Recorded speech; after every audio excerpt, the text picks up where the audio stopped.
Everyone, नमस्ते। तो I hope आप लोग बहुत अच्छे होंगे। तो आज मैं एक छोटी सी वीडियो आपके पास लाई हूँ।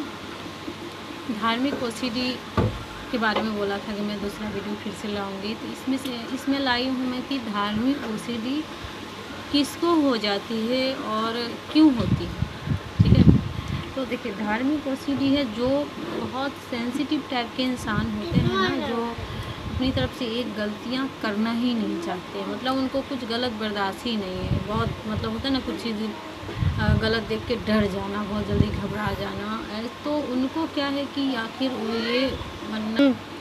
तो धार्मिक ओसीडी किन्हें हो जाती है? तो वही है कि जो बहुत सेंसिटिव, थोड़ा सा डरे इंसान होते हैं, जिनको गलती बर्दाश्त नहीं है, तो उन्हीं को हो जाती है। देखिए, होती ये है कि जैसे बचपन से सुनाया जाता है कि भगवान के सामने गंदी बातें मन में आनी भी नहीं चाहिए, कुछ अपवित्र नहीं होना चाहिए, अगर हो गया तो हाथ धुलाना चाहिए, तो भगवान हमें पाप देंगे। मतलब भगवान को एक डरावना रूप दिखाया गया है।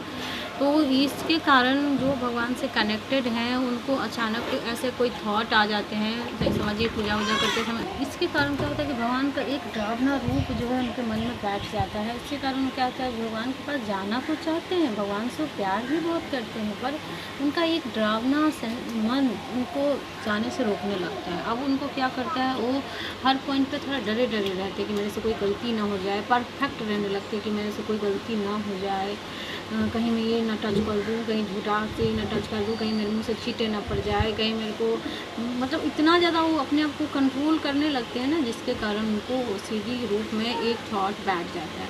उनको शुरुआत में तो अपनी तरफ से कोशिश करते हैं कि गलत विचार ना आए मन में, कंट्रोल करने लगते हैं और मतलब उसको रोकने की चेष्टा करने लगते हैं। मान लीजिए कभी आ गया गलत विचार, तो उसको जाने नहीं दे के उसको बार बार चिंता करते रहते हैं कि मुझे कल आया था गलत विचार, तो अब मेरे साथ गलत हो जाए।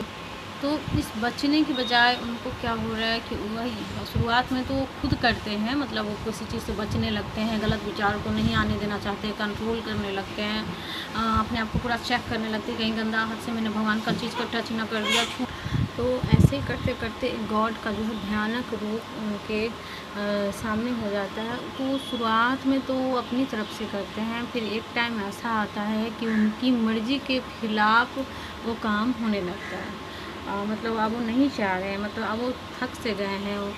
मतलब उसको बार बार मन भ्रमित करने लगेगा कि तेरे मुँह से तो छींटे गिर गए हैं, देख ले पूजा की थाली में चेक करो तो छींटे तो नहीं गिर गए, अब उसे तुम धो लो। तो वो क्या करेंगे, वो डर से बचने के लिए कंपल्सन करने लगते हैं। मतलब वो जाके जल्दी से थाली धोने लगेंगे, जिस चीज़ में बोला कि झूठे पड़ गए तो उसको धो देंगे, चाहे भगवान के लिए कि गाली आ गया तो माफ़ी मांगने लगेंगे, और फिर कंपल्सन करने लगेंगे। जितनी बार थॉट आएगा उतना बार कंपल्सन करने लगेंगे। यही करते करते करते इतनी बढ़ जाती है वो चीज़ें कि अब उनको आँख पे भरोसा नहीं रह जाता।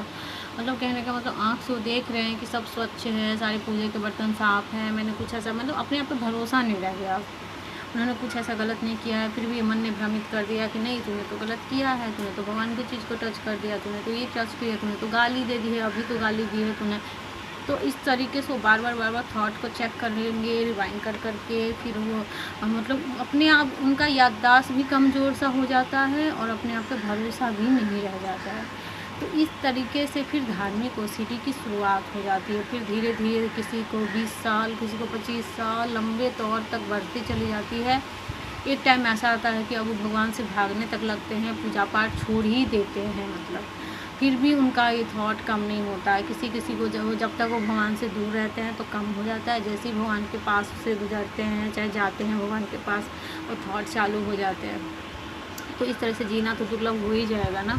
मतलब जीना तो बहुत ही दुर्लभ हो जाता है। जब मतलब मेरे से ज़्यादा कौन जान सकता है इस चीज़ों को, इतना ज़्यादा मतलब तकलीफ़ देह होता है। खैर, जैसे मैं आई सबसे बहुत अच्छे से बाहर आ गई, एक अच्छी लाइफ जी रही हूँ, वैसी कोशिश करूँगी कि आप लोग को भी एक नया लाइफ दूँ और इस सब से बाहर निकालूँ।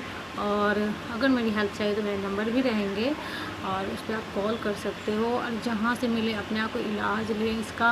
और काउंसलिंग मेरे ख्याल से इसका वेस्ट इलाज हो रहा है, तो जो जैसे भी हो ठीक करने की कोशिश करें। देखिए, ओसीडी ठीक हो जाती है, ये कभी नहीं सोचिएगा कि ठीक नहीं होती, होती है।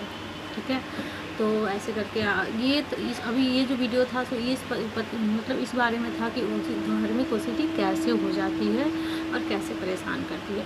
अब इसके अगले वीडियो में मैं लेके आऊँगी कि उसको हम ठीक कैसे कर देंगे, ठीक है, कैसे बारीकी से ठीक करेंगे। अब ये चलेगा, इतना तक होगा मेरे से, पूरा बारीकी से समझाने की कोशिश करूँगी। तो इस वीडियो में मैं अभी इतना ही रख रही हूँ। आप लोग चैनल को सब्सक्राइब करके रहना, जो कर चुके हैं उनका आप ध्यान से देखना, सुनना और समझना, और जो नहीं किए हैं वो कर ले सब्सक्राइब। और तब तक के लिए अपना ख्याल रखें। बाय।